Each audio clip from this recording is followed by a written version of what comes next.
अस्सलाम वालेकुम नाजरीन, आप देख रहे हैं स्टेट क्राफ्ट और मैं हूं सैयद मुजम्मिल शाह। 24 नवंबर की तारीख को एम कर लिया है पाकिस्तान तहरीक इंसाफ ने कि ये वो दिन है जब वो गवर्नमेंट पे प्रेशर बिल्ड करेंगे।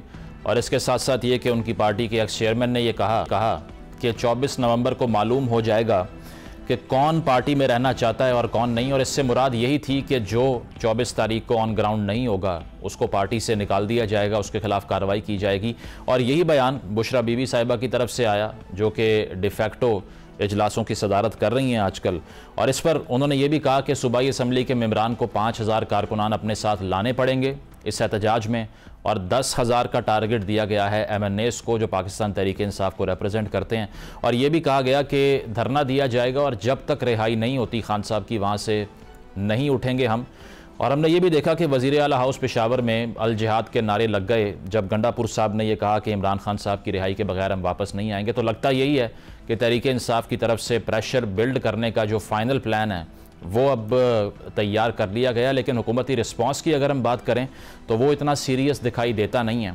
ख्वाजा आसिफ साहब की बात की जाए तो वो ये कहते हैं कि चूँकि इस्टेब्लिशमेंट से ही मुज़ाकरात करना चाहती है पाकिस्तान तहरीक इंसाफ और हमसे बात नहीं करना चाहती, वो और बात है कि हम तैयार हैं बात करने के लिए, इसीलिए इसको सीरियस ले नहीं सकते। उन्होंने ये भी कहा कि वो फ़ैसला कर चुके हैं कि तमाम सियासी एक्टिविटी वो सड़कों पे ही करेंगे और इस्टेब्लिशमेंट को दबाव में लाने पे वो कामयाब होते हैं या नहीं, ये भी बहुत बड़ा सवाल है। इसके साथ साथ ये भी ख़बरें गर्दिश कर रही हैं कि अपेक्स कमेटी का जो इजलास होने जा रहा था जो कि अब मौखिर हुआ चूँकि वज़ीर आज़म शहबाज शरीफ साहब की तबीयत नासाज है, इसमें गंडापुर साहब की तरफ से थोड़ा सॉफ्ट स्टांस लिया जाएगा। इस्टेब्लिशमेंट से बात करने के हवाले से वो इस प्लेटफॉर्म को इस्तेमाल कर सकते हैं अंसार अब्बासी साहब के मुताबिक।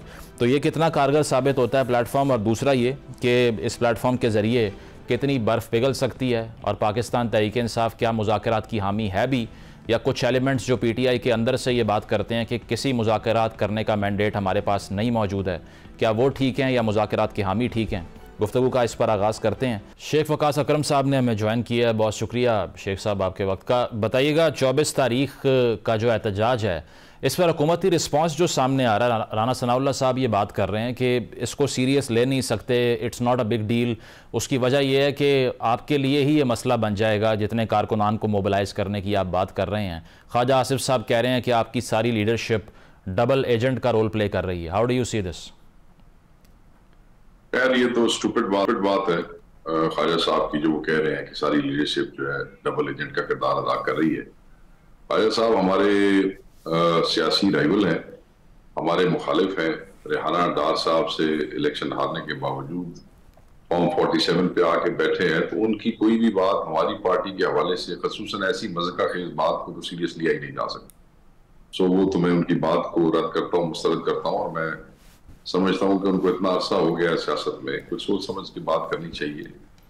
दूसरी तरफ राना सनाउल्लाह साहब की आपने बात की, उन्हें कहीं सीरियस नहीं लिया जा सकता, ना ले सीरियस। आप अगर हमारे लिए कोई लॉजिस्टिकली कोई परेशानी है तो उसके लिए आप क्यों परेशान हो रहे हैं? लॉजिस्टिक्स हमारा अपना इशू है, हमें पता है कि हमने इस्लामाबाद कैसे पहुंचना है।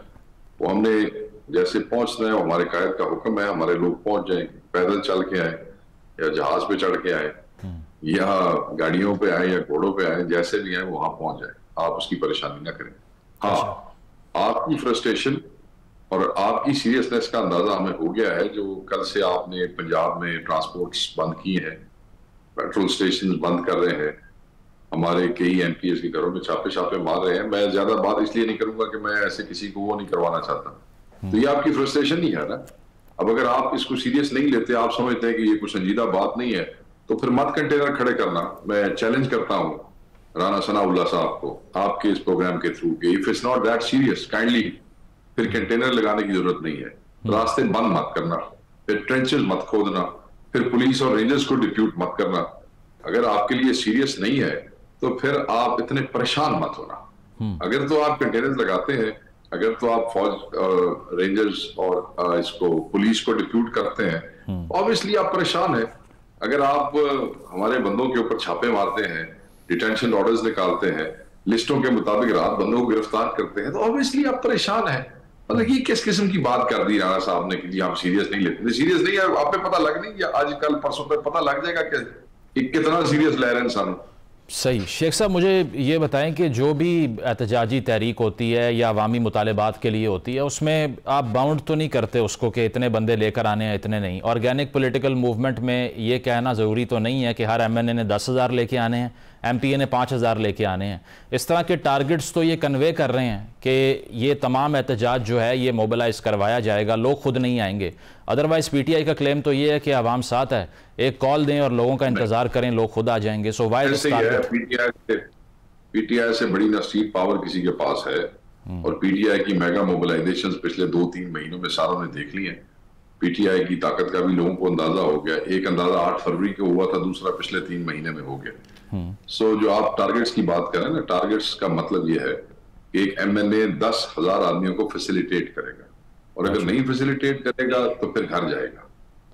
एक MPA 5,000 आदमियों को फैसिलिटेट करेगा, उनकी ट्रांसपोर्ट का ख्याल करेगा, उन्हें ऑर्गेनाइज करेगा, उनको लेके आएगा। गरीब लोग हैं बेचारे, नहीं अफोर्ड कर सकते हैं, ट्रांसपोर्ट नहीं है, मुआशी हालात इतने खराब हैं, उन्होंने उड़ के तो नहीं आ जाना, कोई जादू से तो नहीं पहुंच जाना। MNAs MPs के पास वसाइल होते हैं, नहीं है तो वो जनरेट करें वहां से, और इतने इतने बंदों की फैसिलिटेशन, ट्रांसपोर्टेशन, लॉजिस्टिक्स, ये सब उनके जिम्मे लगे हैं। तो मैं ये समझता हूँ किसी को जिम्मेदार तो हमने बनाना था, और किसी एक फिगर के ऊपर ही बनाना था ना कि यार इतने बंदे तुम्हारे जिम्मे हैं। इसमें कोई ऐसी बात नहीं, मूवमेंट ऑर्गेनिक ही है। कोई 10,000 बंदे को 4 दिनों में टेक्स्ट मैसेज पे तो नहीं आ जाते ना, ऑर्गेनिक होंगे तो निकलेंगे ना। अच्छा, नहीं, चूंकि हमने अगर तारीख की भी हम बात करें, जिस तरह से आज वज़ीर आला हाउस में अल जिहाद के नारे लगे हैं, तो ऐसी कोई भी तहरीक जो कि इनकलाबी हो, जो कि PTI भी क्लेम करती है जो कि है, उसको बसेस की, रिसोर्सेज की ज़रूरत वैसे पड़ती नहीं है। और एक ये भी तनकीद करते हैं आपके नाक़िदीन के, पहले 2 बार वज़ीर आला साहब इस्लामाबाद आए और लेकर नहीं गए। आप मेरे भाई हैं, बसेस की जरूरत नहीं पड़ती। एक बंदा बैठा है मुल्तान बहावलपुर, और वो बहुत ही कमिटेड है इमरान खान साहब के, उसके पास वसाइल नहीं है, वो इस्लामाबाद नहीं पहुंचना चाहता, तो क्या करे फिर? वहां से दौड़ लगा दे, पैदल आना शुरू कर दे, क्या करे? नहीं, MNAs की तरफ से असिस्ट करने के बाद जो है ये जो जिहाद हो रहा है ना, ये जो जिहाद भी होते हैं दुनिया में, ये भी इन्हीं गाड़ियों पे, इन्हीं उस पे उसके लॉजिस्टिक्स होते हैं।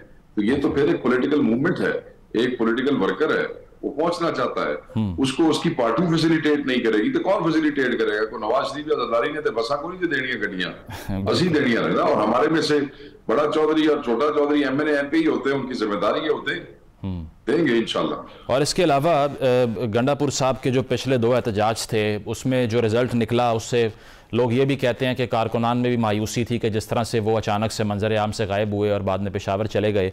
तो ये खदशा है कि वर्कर को फटीग हो जाएगी इस तरह से रिपीटेड कॉल्स देने से, और जो उसका रिजल्ट निकलता है उससे कहीं ना कहीं मायूसी एग्जिस्ट करती है, या लीडरशिप के अंदर कुछ आवाज़ें हैं जो कि इस तरह के एहतजाज को सपोर्ट नहीं कर रही इतने छोटे नोटिस के ऊपर, कि अभी टाइम बहुत कम है। जो आदमी इस एहतजाज को PTI के अंदर रहते हुए सपोर्ट नहीं करेगा, वो PTI छोड़ दे, उसको PTI में रहने का कोई हक नहीं है। ये इमरान खान साहब की कॉल है, ये को वकास अकरम की, बैरिस्टर गौर या सलमान अकरम राजा की कॉल नहीं है। हम सारे एक ही रिश्ते से बंधे हैं, और वो रिश्ता है इमरान खान। जिसने उस रिश्ते को एक्नॉलेज नहीं करना है, उसको इस फैमिली का हिस्सा रहने का कोई हक नहीं है, नंबर 1। नंबर 2, ऐसी कोई आवाज है ही नहीं जो खान की इस कॉल को सपोर्ट नहीं कर रही और PTI में है। So number 3, worker has rested, और कोई वर्कर फिटीक नहीं है, इंशाल्लाह वो सारे के सारे मूव करेंगे। चौथी चीज, गंडापुर साहब 35 घंटे तक शेलिंग बर्दाश्त करते हुए, रबर बुलेट्स खुद अपने जिस्म के ऊपर उनके दर्जनों निशानात हैं, लाइव एम्यूनेशन, गाड़ियां तोड़वाई, बैटन चार्ज करवाया, बंदे गिरफ्तार कराए, बंदे जख्मी कराए, और वो वहां पे पहुंच गए। उससे आगे की चीज मैटर नहीं करती है। जो आदमी 35 घंटे हिम्मत करके 20,000, 25,000, 30,000 आदमी वहां लेके पहुंचता है, तो आपका क्या ख्याल है कि एक अनफॉर्चुनेट इंसिडेंट हुआ, वो वहां से निकला, तो उसका ये मतलब है कि उसकी पिछले 35 घंटे की मेहनत और उसकी जो मैस मोबिलाइजेशन है, जो इस मुल्क में किसी का बाप नहीं कर सकता इस वक्त इन हालात में, तो वो हम खूब खाते डाल देंगे। इस तरह नहीं होता है। वर्कर कोई मायूस नहीं है, आपने देखे हैं सारी मीटिंग्स, आपके पास फुटेजेस मौजूद है। ये जो नारे लग रहे थे और वो जो यहाँ पे इजलास उन्होंने किया है, तो वो आपको मायूस वर्कर नजर आ रहा है? मायूस वर्कर नहीं है। They are full of zeal and emotions and पुरअमन लोग हैं, सियासी लोग हैं, और तशद्दुद नहीं है, सिर्फ आगे से मार खाते हुए, मुकाबला करते हुए वहां पे पहुंचे हैं। तो इस दफा भी ये पुरअमन एहतजाजी मार्च जो इंशाल्लाह वहां जाके धरने में वो होगा, वो हमारा हक है और वो हमारे लोग करेंगे और कोई फटीक नहीं और कोई परेशानी और नहीं। बुशरा बीबी साहिबा की क़यादत के बारे में आपका क्या ख्याल है? क्योंकि तनकीद यही करते थे बाकी पार्टीज़ पे कि नेपोटिज़म है और ख़ानदानी सियासत होती है। सारी पार्टी मुतहद है कि जो वो इजलास की सदारत करती हैं या लीड करती हैं वो ठीक है, वो फेयर है? पहले में आप भाई है, मेरे ख्याल में आपको किसी ने इतला नहीं दी थी। बात यह है कि उस इजलास की सदारत बुशरा बीबी में नहीं, उसकी सदारत बैरिस्टर गौर ने की। बट शी हैज से राइट इन द पार्टी, से तो है ना उनकी। सर मैं आपसे बात करूं, सो वो जो इजलास था, क्योंकि मैं खुद पहली तकरीर करने वाला था, तो आप ऐसे ही समझे नकाबत करने वाला भी मैं खुद था, सदारत करने वाले बैरिस्टर गौर थे। और उस इजलास में उन्होंने इमरान खान साहब का पैगाम पहुंचाया है। और मेरे ख्याल में क्योंकि पॉलिटिकल लीडरशिप मिल नहीं रही है, she was the most closest person to Imran Khan साहब, just came out of the jail, तो जो उनके पास पैगाम था वो ऑथेंटिक और मुस्तनद था। हमारे बंदों को तो अंदर ही नहीं जाने दिया जा रहा पॉलिटिकल लीडरशिप को। तो इसमें कोई मजायका नहीं है। मैं ये समझता हूं कि जब एक ज़ौजा या कोई हमशीरा अपने भाई या अपने मियाँ के लिए मेहनत करे, स्ट्रगल करे, उसको छुड़वाने की कोशिश करे, उसको सियासत नहीं कहते हैं। कलसूम नवाज साहबा घरेलू खातून थी, करती थी अपने मियाँ के लिए, निकली, जलसे जुलूस भी किए। बुशरा बीबी ने तो कोई जलसे जुलूस नहीं किए, मगर उसके बाद जिस वक्त वो स्ट्रगल हुई और नवाज शरीफ वाला मामला वो हुआ तो वो अपने घर चली गई। इसी तरह नुसरत भुट्टो भी थी, उनको तो किसी ने नहीं कहा भी ये सियासत कर रही है। तो मैं ये समझता हूं कि जब उन्होंने अपने मुंह से कह दिया उस तकरीर में कि ना मेरा सियासत से कोई ताल्लुक है, ना मुझे सियासत का कोई शौक है, ना मैंने सियासत या क़यादत संभालनी है, ये एक जिम्मेदारी है मेरे मियाँ की तरफ से मुझे दी गई है कि ये पैगाम आप तक पहुंचाना, मैं पहुंचा। गंडापुर साहब अग्री करते हैं इससे? बंदे को और काम कोई नहीं, और गल कोई नहीं। अच्छा, गंडापुर साहब अग्री करते हैं इससे कि वो उनकी जो से या पैगाम पहुंचा रही हैं या पार्टी को जिस तरह से वो रन कर रही हैं? क्योंकि वो बयान दे चुके हैं माजी में कि हम उनकी रिस्पेक्ट करते हैं लेकिन यहाँ पर मामला हम चला रहे हैं। बिल्कुल, मामला वही चला रहे हैं और रिस्पेक्ट भी करते हैं, अभी भी यही बात है, इसमें क्या बात है? इज ए चीफ मिनिस्टर, वही मामला चला रहे हैं, कोई तजाद नहीं है पार्टी में इस मामले में। और अलीमा खान साहिबा के हवाले से जो बात की जाती है कि दो फैक्शन बन गए, तजाद क्यों होना है? तजाद एक गल के लिए। अच्छा, हमें तो कोई बच्चा भी अंदर से आके खान साहब का पैगाम दे देता है और हमें पता लगे ऑथेंटिक है तो हम उसके आले दवाले हो जाते हैं। ये तो फिर उनकी ज़ौजा मोहतरमा है, बाय डिफॉल्ट मतलब उनका एहतराम हम सब पे लाजिम है। अच्छा, और इसके अलावा सूबाई वसाइल के हवाले से आप क्लियर कर चुके हैं कि किसी भी किस्म के पख्तूनख्वा हुकूमत के वसाइल इस्तेमाल नहीं होंगे। गंडापुर साहब ऑन दी अदर हैंड कह चुके हैं कि डंके की चोट पे इस्तेमाल करूंगा क्योंकि मैं वजीर आला हूं। तो ये तजाद नहीं है में? जो चीजें नहीं, कोई तजाद नहीं है। जो चीजें बाय प्रोटोकॉल उनका राइट है, व्हेन चीफ मिनिस्टर मूव्स, वो जहां मूव करेगा, जैसे मूव करेगा उसके साथ चलेंगे। उसके अलावा जो मशीनरी है वो पहले भी प्राइवेट थी, अब भी प्राइवेट ही होगी। अच्छा, और इसके साथ अपेक्स कमेटी का जो इजलास है इस पर भी रिपोर्ट हो चुका है। अंसार अब्बासी साहब ने भी ये खबर दी कि शायद बात करना चाह रहे हैं गंडापुर साहब इस्टेब्लिशमेंट से उस प्लेटफॉर्म का इस्तेमाल करके।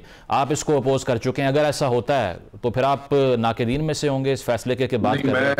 नहीं, ऐसा नहीं होगा। गंडापुर साहब we just had a meeting before he left, तो कोई ऐसी बात नहीं है। जो अंसार अब्बासी भाई हैं हमारे, उनका बड़ा एहतराम है। मुझे नहीं पता why he had this impression, मगर मेरी गुफ्तगू हुई है, ऐसी कोई बात। अच्छा, और मैंडेट वापस लेने की जहाँ तक बात है, आपका बयान भी था कि 24 नवंबर को जो 8 फरवरी का छीना हुआ मैंडेट था वो हम वापस लेंगे। तो फवाद चौधरी साहब ने भी माजी में कहा है कि जो 8 फरवरी को मैंडेट छीना गया वो वापस 9 फरवरी को लेना था।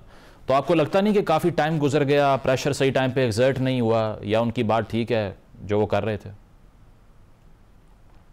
देखें, मैं ये गैर मुतलका सा वो है कि मैं उसके ऊपर बात करूं। आप मुझसे अगर कोई और वो रेफर करते तो मैं ज्यादा मुनासिब उसको दे सकता। किसने माजी में क्या नहीं किया ये सब उस वक्त हिस्सा थे, कर लेना था। जो नहीं किया था उस वक्त ये सेंट्रल क़यादत थी, किसी ने रोका था इन सारा काम करने से? तो मुझे तो सही अंदाजा नहीं है, मगर मैं ये कहूंगा कि जैसे 8 फरवरी को सरप्राइज दिया था आवाम ने, 24 को भी ऐसी सरप्राइज देंगे। अच्छा, और इसके साथ साथ जिस तरह फैसल चौधरी साहब ने बात की मुतालिबात के हवाले से कि ये जो मार्च हो रहा है उसमें 26वीं तरमीम का उन्होंने कहा, और उन्होंने ये भी कहा कि डेमोक्रेसी को रीस्टोर किया जाए। ये काफ़ी वेग नहीं है? How would this happen? और ये इस मुतालबे का वैसे मतलब क्या है कि डेमोक्रेसी री इंट्रोड्यूस हो जाए, फिलवक्त नहीं चल रही है? कैसे होगा ये? देखिए, उन्होंने कहा इमरान खान साहब ने, फैसल चौधरी ने नहीं, इमरान खान साहब के दिए हुए अहदाफ है 26वीं तरमीम की वापसी, जी कन्वे उन्होंने किया, अदलिया और जमहूरियत की बहाली। हम ये समझते हैं कि ये बोगस पार्लियामेंट है, बोगस वजीर आजम है, बोगस कैबिनेट है, फॉर्म 47 के ऊपर बैठे हैं, और ये हकीकी जमहूरियत नहीं है।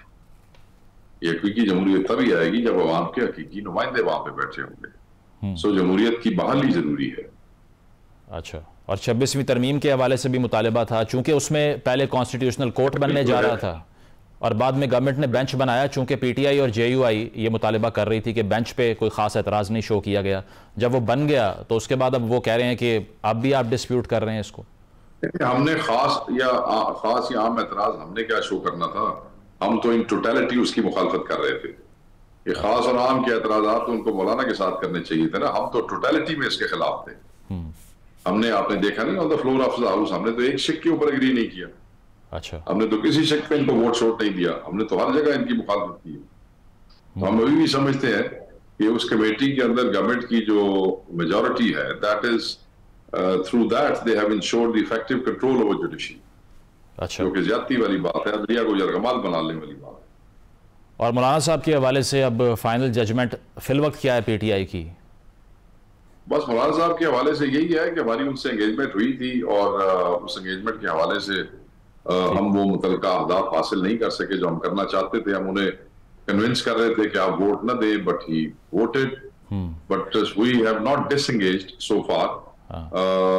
तो देखें, अब हम आगे तहरीकों में चल रहे हैं, कौन सी ऐसी अपोजिशन की पार्टी है, छोटी या बड़ी, जिसमें दम है इस बोगस निजाम के खिलाफ खड़ा हो जाए। ठीक, बहुत बहुत शुक्रिया। शेख वकास अकरम साहब हमारे साथ मौजूद थे। एक ब्रेक करेंगे, ब्रेक के बाद वापस आते हैं। Stay with us.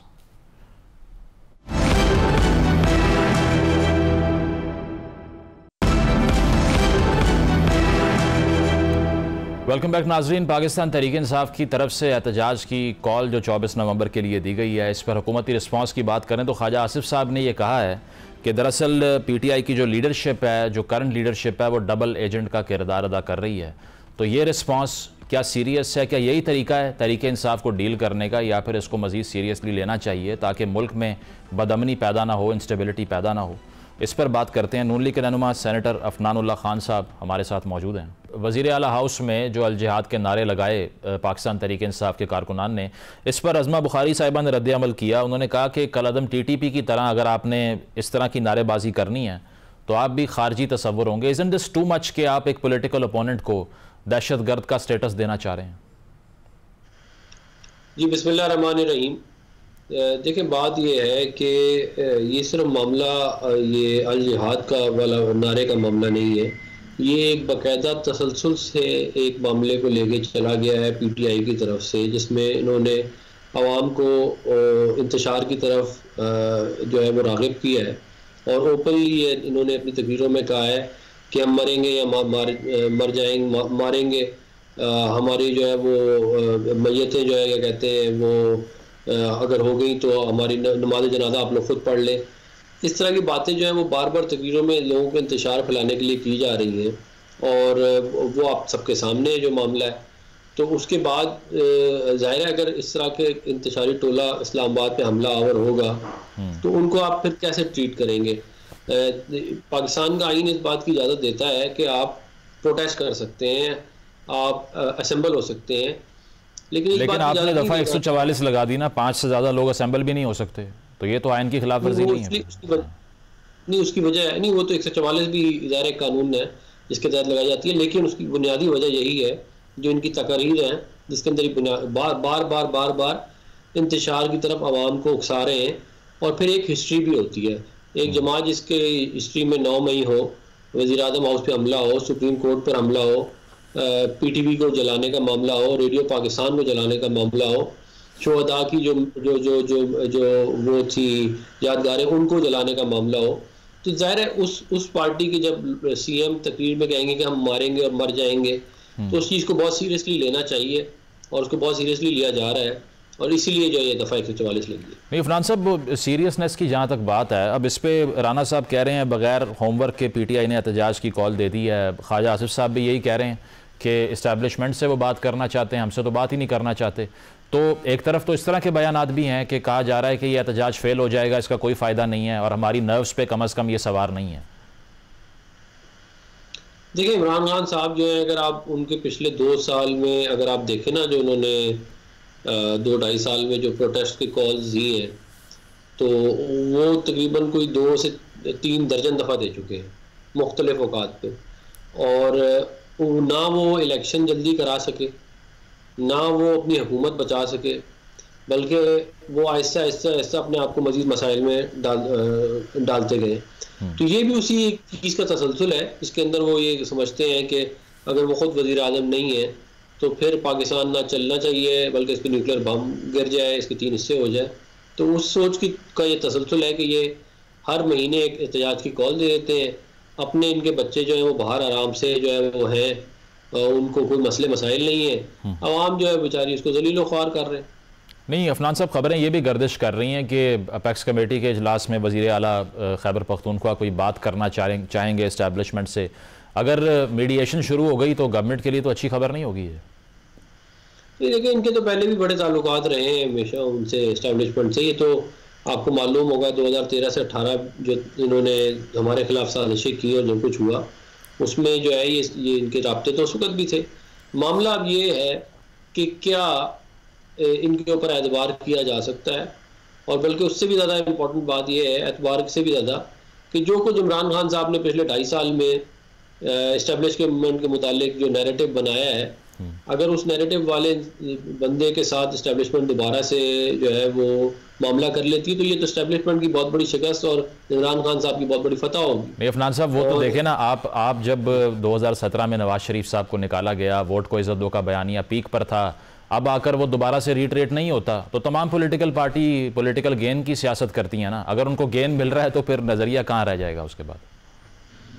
देखिए, इसमें कॉम्प्रोमाइज़ तो होते हैं, इसमें तो कोई दो राय नहीं है, आपकी बात दुरुस्त है, लेकिन आप अपने ऑब्जेक्टिव पे कॉम्प्रोमाइज़ तो नहीं करते। आपको बाद रिट्रीट करना पड़ता है, आप हमेशा जो है वो एक ऑनस्लॉट नहीं कर सकते।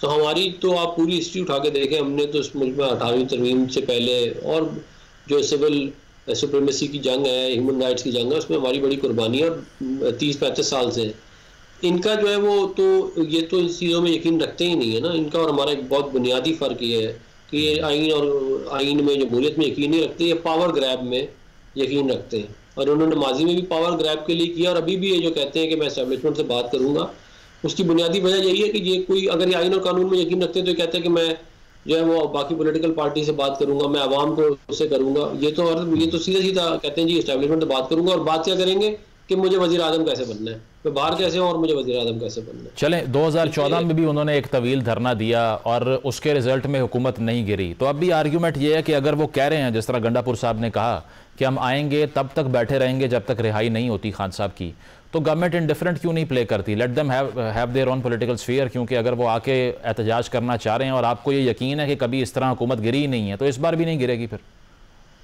नहीं, हुकूमत नहीं गिरती, लेकिन इसके अंदर ये ज़रूर मसाइल पैदा हो जाते हैं कि अगर आपकी कोई फॉरेन डिग्नेटरीज में आना है और स्टेट के फंक्शन के ऊपर जो है वो मसाइल पैदा होते हैं। और मेरा ख्याल है कि उस वक्त भी इनको जो इजाज़त दी गई थी 2014 में, वो अपारा तक आने की इजाज़त दी गई थी, उधर से आगे खुद आए थे, इनके पास इजाज़त नहीं थी। ये इनकी हिस्ट्री रही है। और फिर जो इंतशारी हिस्ट्री इनकी रही है, जो मैंने पहले आपको गिनवाई है, उन तमाम चीज़ों को सामने रखते हुए इस्लामाबाद की इंतज़ामिया की ये जिम्मेदारी है कि यहाँ पे जो रहने वाले लोग हैं उनकी प्रॉपर्टी और उनकी जान की हिफाजत की जाए।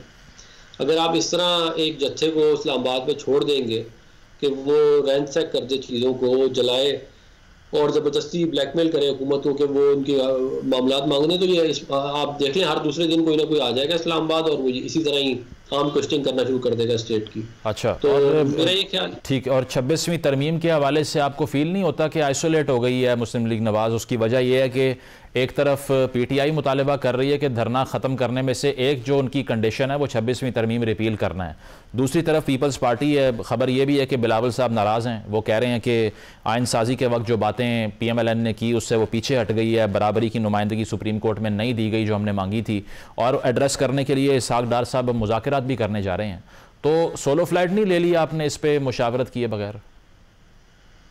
नहीं, देखिए हमारी जो 26वीं आईनी तरमीम थी उसके अंदर जो को चेयरमैन है पीपल्स पार्टी के बिलावल भुट्टो साहब, उनकी बड़ी ज़बरदस्त कंट्रीब्यूशन थी और उनकी इनिशिएटिव और उनकी कंट्रीब्यूशन से ही ये मामला किसी एक तरफ पहुंचा। तो मुझे यकीन है कि जो उनके इश्यूज जो वो हाईलाइट कर रहे हैं उनको हम इसहाक डार साहब उनको एड्रेस कर लेंगे और मामला जो है वो एमिकेबली रिजॉल्व हो जाएगा। और क्रैकडाउन होगा PTI के एहतजाज पे या गुफ्तगू होगी? Final comment. देखिए, गुफ्तगू जो है वो ज़ाहिर पॉलिटिकल पार्टीज बातचीत के दरवाजे बंद नहीं करती और हमने भी नहीं किए और ना करने चाहिए, लेकिन इनको इस्लामाबाद के अंदर इंतशार फैलाने की किसी सूरत इजाज़त नहीं दी जाएगी, क्योंकि ये तो खुद बोल रहे हैं ना कि हम मारेंगे या मार जाएंगे। जब आपने बोल दिया, इंडोक्ट्रिनेशन आपने अपने लोगों को दे दी, उसके बाद आप जो है स्टेट आपको अलाउ नहीं कर सकती कि आप आके यहाँ पे दंगा फसाद करें। ठीक है, बहुत बहुत शुक्रिया। अफनानुल्लाह साहब हमारे साथ मौजूद थे और लगता यही है ना कि कन्फ्रंटेशन का माहौल बनने जा रहा है, चूँकि एक तरफ हुकूमत अगर ये कह रही है कि परमिशन नहीं दी जाएगी इस नौयत के एहतजाज की, तो दूसरी जानिब PTI ये कह रही है कि जब तक मुतालबात तस्लीम नहीं होंगे हम वहाँ से उठेंगे नहीं। एक ब्रेक शामिल करेंगे, ब्रेक के बाद वापस आते हैं। Stay with us.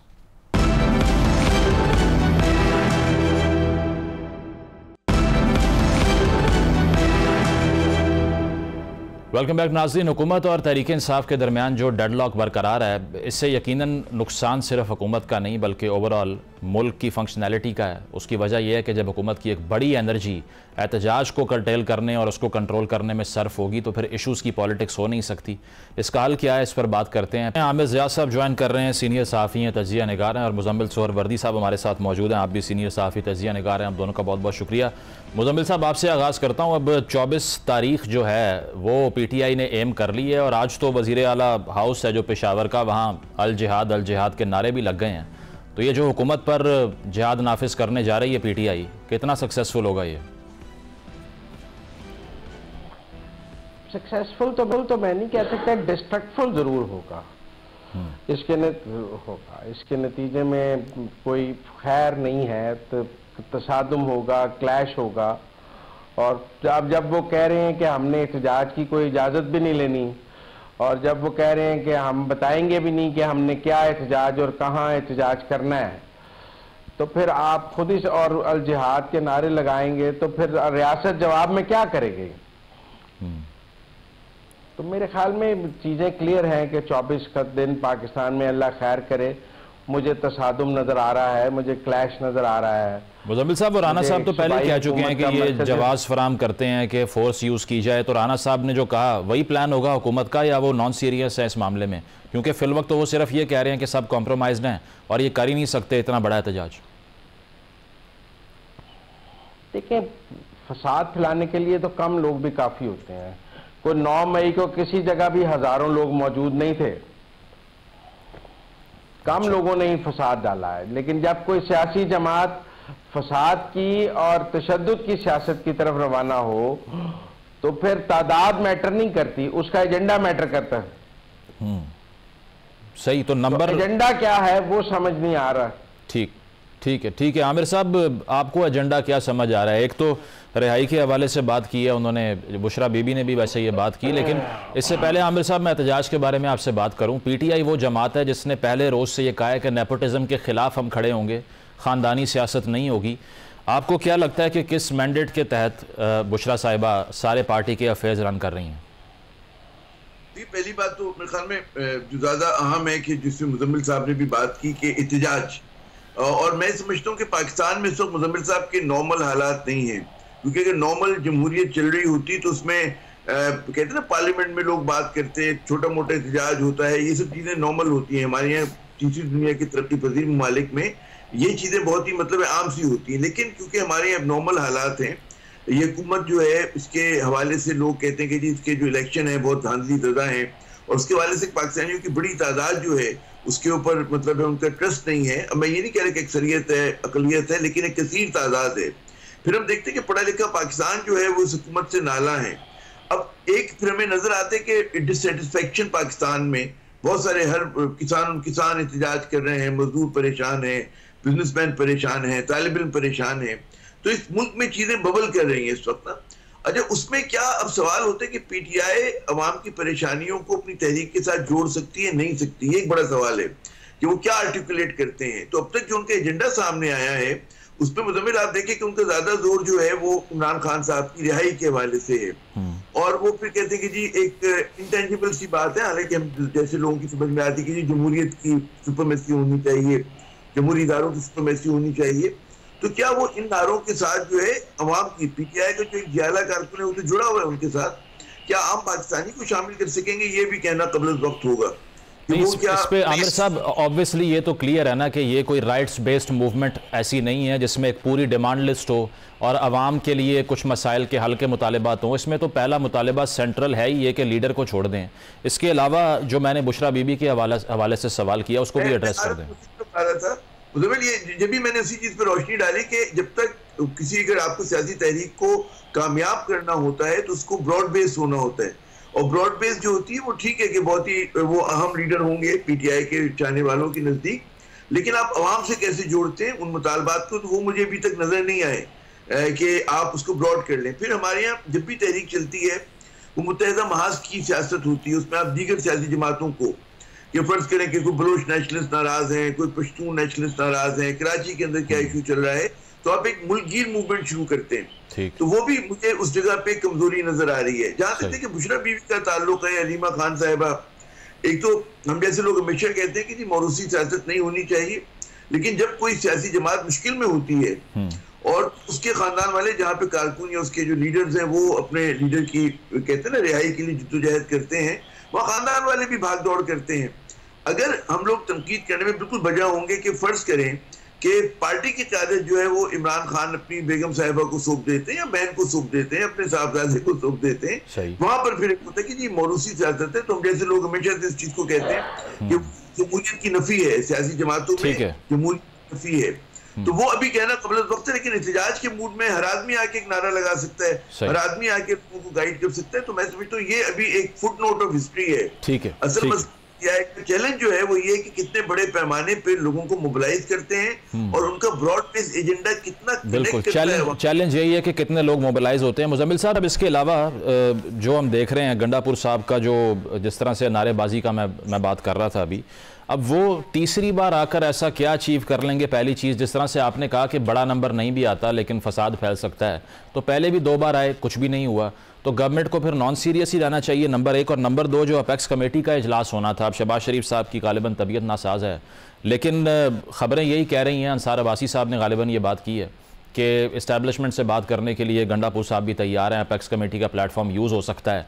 तो इधर बैठ कर कोई मीडिएशन हो सकती है दोनों फरीकैन के दरमियान? नहीं, मैं नहीं समझता कोई मीडिएशन एपेक्स कमेटी में बैठ के हो सकती है, और ना ही वो कोई प्रॉपर फोरम है मीडिएशन का। क्या एपेक्स कमेटी में बैठ के आर्मी चीफ ये कह सकते हैं कि अच्छा आइए साथ वाले कमरे में बैठ के बात कर लेते हैं? वो कहेंगे हुकूमत से बात कर लें। तो मुझे नहीं लगता वो कोई राइट फोरम है या वहां पर कुछ हो सकता है। ये दुरुस्त है कि इमरान तहरीक इंसाफ के साथ बातचीत है, 2 दफा गंडापुर साहब ने पीटीआई को डिच किया है, इसीलिए इस बार बुशरा बीबी को हेड मॉनिटर लगाया गया है कि वो डिच ना कर सकें, वो डी चौक पहुंचें और जो पूरा एजेंडा है वो पूरा हो। तो इसीलिए बुशरा बीबी इन कमान है, क्योंकि बुशरा बीबी को गंडापुर पर उस तरह एतमाद नहीं है, ना बैरिस्टर गौहर पर, ना उमर अयूब पर। और वो लास्ट 2 टाइम्स को देखते हुए वो इस बार कमान उनके हाथ में है। मैं नहीं समझता कि वो कोई सामने वाली कुर्सी में पे बतौर कारकुन बैठी हुई हैं या हामी बैठी हुई हैं, वो बतौर सदारत ही करती हैं इजलासों की। अच्छा। और उनका प्रेसिडेंशियल एड्रेस ही होता है। जब वो इजलास में मौजूद होती हैं तो बैरिस्टर गौहर और उमर अयूब की सेकेंडरी पोजीशन होती है, बुशरा की फर्स्ट पोजीशन होती है। अच्छा, मतलब आमिर साहब, जिस तरह से मुजम्मिल साहब भी कह रहे हैं कि डिफेक्टो लीडर तो फिल वक्त फिर वही हैं, तो आप भी यही समझते हैं कि ये जो अपेक्स कमेटी के हवाले से खबरें आ रही हैं कि गंडापुर साहब कोई ना कोई मिडल वे निकालने के लिए तैयार हैं, बात कर लेंगे, इनका फ़ायदा इसीलिए नहीं है कि इस्टेब्लिशमेंट ने क्लियर कर रखा है कि हमसे बात नहीं होगी, पॉलिटिकल गवर्नमेंट से बात करें, और पीटीआई कह रही है उनके पास ताकत नहीं है, उनसे बात करने का फ़ायदा नहीं है, डेडलॉक है? देखिए, जो भी बड़ी सियासी जमात होती है उसमें एक वक्त 2-3 स्ट्रीम बल्कि उससे ज्यादा स्ट्रीम्स चल रहे होते हैं, और एक न एक हवाले से जो कि पीटीआई के मुख्तलिफ लीडर्स ने एडमिट किया है कि इस्टेब्लिशमेंट से राब्ता है, जाहिर है कि उनकी हुकूमत है केपी में, और जब केपी एक हसास सूबा है तो वहां पर गुफ्तगू-शुनीद तो होती है। अच्छा, उसी गुफ्तगू-शुनीद में राह निकल भी सकती है और एक जो है मतलब डेडलॉक है वो बरकरार भी रह सकता है। सवाल ये पैदा होता है कि ठीक है इस्टेब्लिशमेंट बात नहीं करी और हुकूमत जो है, जाहिर है कि हुकूमत जो है वो क्या बात करेगी, क्योंकि हुकूमत ये समझती है कि अगर फर्ज करें पीपल्स पार्टी और नून लीग जो है कि पीटीआई की बातचीत अगर हो जाती है इस्टेब्लिशमेंट से, तो ये जमातें अपने आप को समझेंगी हम इरेलेवेंट हो रहे हैं। और माजी में जब इसके खिलाफ मूव चला था, पीटीआई के खिलाफ मूव चला था, तब भी इन जमातों ने इस्टेब्लिशमेंट से ही बात की थी। हमारी एक हकीकत है, हमें अच्छी लगे बुरी लगे, लिप सर्विस देने को हम कहते रहे कि जी से वो है जमहूरियत जो है हमारी हुकूमत बड़ी मजबूत है, लेकिन हमें पता है कि क्रचेस पे खड़ी हुई है, सपोर्ट किया जा रहा है, तो इसमें कोई वो बात नहीं। हाँ, अभी एस्टेब्लिशमेंट की पोजीशन हो सकती है कि हमें बात नहीं करनी, लेकिन जैसे मैंने शुरू में अर्ज किया था कि पाकिस्तान में हालात नॉर्मल नहीं है, और कामयाबी ये नहीं है पीटीआई की कि जनाब वो हुकूमत को गिरा दे, सही। उसकी कामयाबी ये है कि उसने अनसेटल करके रखा हुआ है हुकूमत को ना, और हुकूमत ये समझ रही है कि जी हमने जो है हम कामयाब है, और इस कामयाबी का फायदा हो रहा है हमें कोई कि गवर्नमेंट अनसेटल है और परफॉर्मेंस की तरफ ध्यान नहीं है कि यहाँ पर आपको एक डेडलॉक नजर आता है कि जिसका नुकसान जो है मुजम्मिल साहब मुल्क को हो रहा है, पाकिस्तान को हो रहा है, कि उसमें हुकूमत भी हठधर्मी का सबूत दे रही है और पीटीआई क्योंकि हालत जंग में है उसको स्पेस नहीं मिल रहा है, तो वो वही कर रही है जो एक मनफियत की बकौल आपकी सियासत है।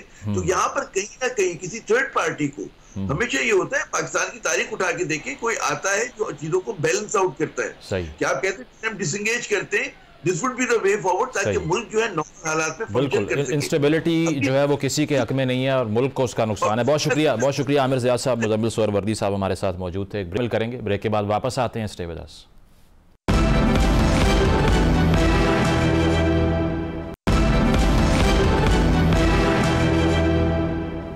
नाज़रीन, प्रोग्राम आपने मुलाहिज़ा किया, फीडबैक ज़रूर दीजिएगा। इजाज़त दीजिए, अल्लाह हाफ़िज़।